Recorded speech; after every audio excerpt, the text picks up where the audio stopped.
दोस्तों, आज जो हमारी चर्चा का विषय है वो ये विषय है कि कुछ लोग जैसे अखिलेश यादव और तुम्हारे चंद्रशेखर रावण, मायावती और बहुत सी पिछड़ी सो कॉल्ड पिछड़ी जातियों के लोग वो अपने आप को शूद्र बताने लगे हैं।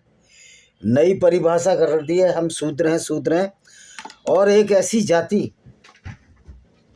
जिसको धनगर गडरिया जाति के नाम से जानते हैं, उसमें तो जेपी या धनगर तो इतना नीचे गिर चुके हैं, वो गडरिया जाति को शेड्यूल कास्ट में लाने की पुरजोर कोशिश कर रहे हैं।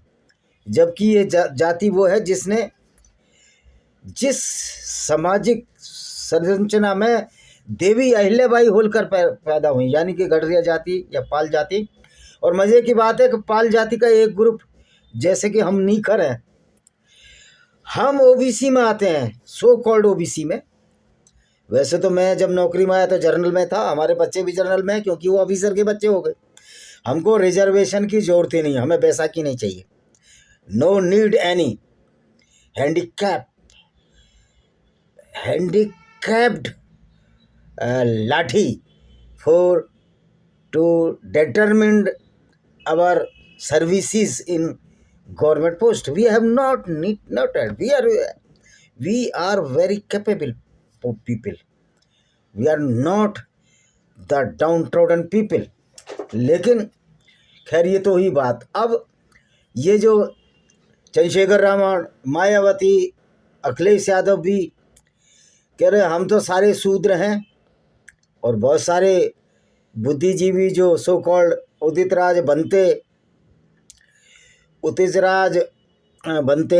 और तुम्हारा पिछड़ी जातियों में बहुत सारे लोग, जाट भाइयों में कहते हो सारे शूद्र हैं, जाट भी शूद्र हैं। तो मैं आज इसी पर चर्चा करूंगा कि वास्तव में मनुस्मृति के हिसाब से कौन शूद्र है और कौन शूद्र नहीं है। पहली बात तो मेरी मनुस्मृति के उस फैक्ट पर बिल्कुल भी विश्वास नहीं है कि ब्रह्मा के मुख से ब्राह्मण पैदा हो गया।